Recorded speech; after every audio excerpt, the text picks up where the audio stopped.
Hi everybody, thank you for joining me today on Christine's Awesome Things. Today I'm going to be planting my sweet potato slips. The thing about sweet potato slips is that you want to give them at least 100 days to grow. Usually, if you're planting them in May, they'll be ready by mid-September. I am actually planting my sweet potatoes early. My sweet potato slips early. They're going to go in my basement greenhouse. I planted potatoes down there, and my potatoes are already growing. And I'm doing this to make sure that I get the max amount of days that I need. The minimum would be 100 days. I like to keep mine in a little longer so that they'll grow a little bigger. Now, with sweet potatoes, you have to remember that you have to grow slips first. These are slips. And here's the roots. They don't grow like potatoes. With potatoes, if it gets a bud, you can put them in the dirt, they're going to grow. However, with sweet potatoes, you have to get a potato. You can go to any store and get it, an organic sweet potato. Put it in some water or soil and water it, and it's going to grow slips. These slips, then once they get 8 to 10 inches, you break it off, and then you have to put it in water to grow the roots. Now, if you're using a container, you want to make sure that your container is a food grade container, and you want to use a potting soil mix. This is the potting soil mix that I'm going to be using. I do make my own potting soil container mix, so I'll be using that. You can go to any store and get potting mix. Potting mix is specifically for planting in a pot. Okay, it's much more lighter.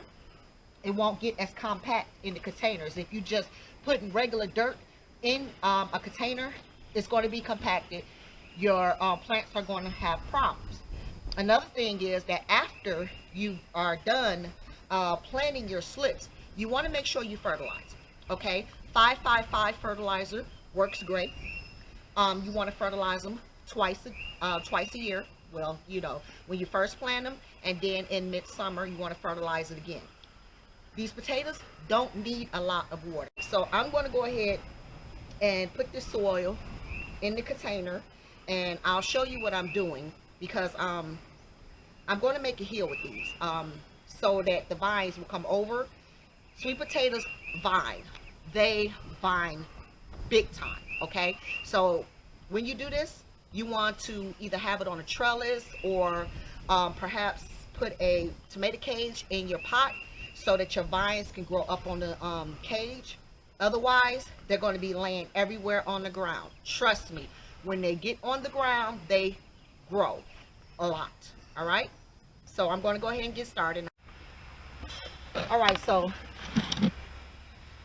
if you look at this over here, I am making a sort of slope on this container. This is a 15-gallon food grade container. It has holes in the bottom. You want to make sure that whatever container you use has holes for drainage at the bottom. Any container that you're using needs to have holes at the bottom. All right. Now, this is sloped. The reason that I'm sloping it is because, again, as I said, vines are going to run over.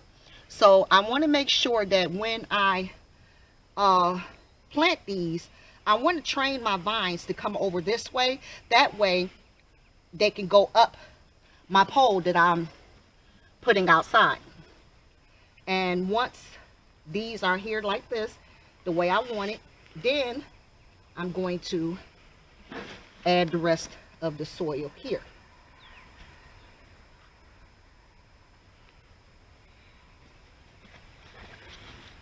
And I want to make sure that I get them good on there.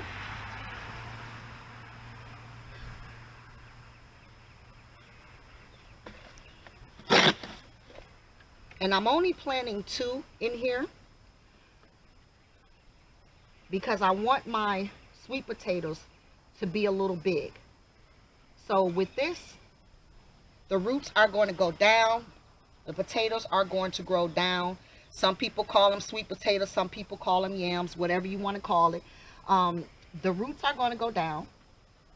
And the further the roots go down, the more potatoes that are going to grow.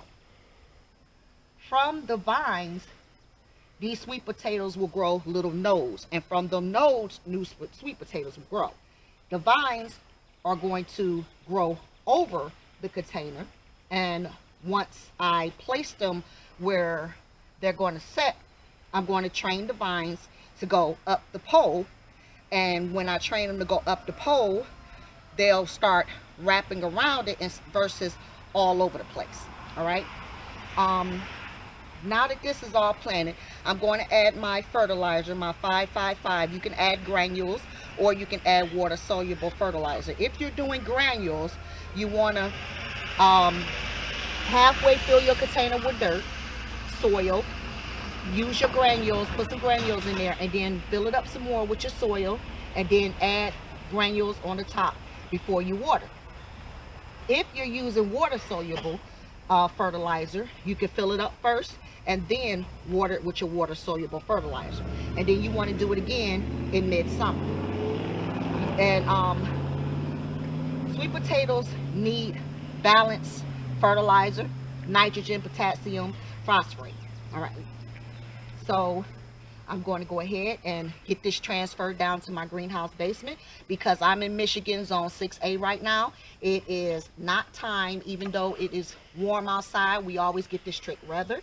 And then I'm going to go ahead and plant the rest of my sweet potatoes. This has been Christine's Awesome Things. Like and subscribe.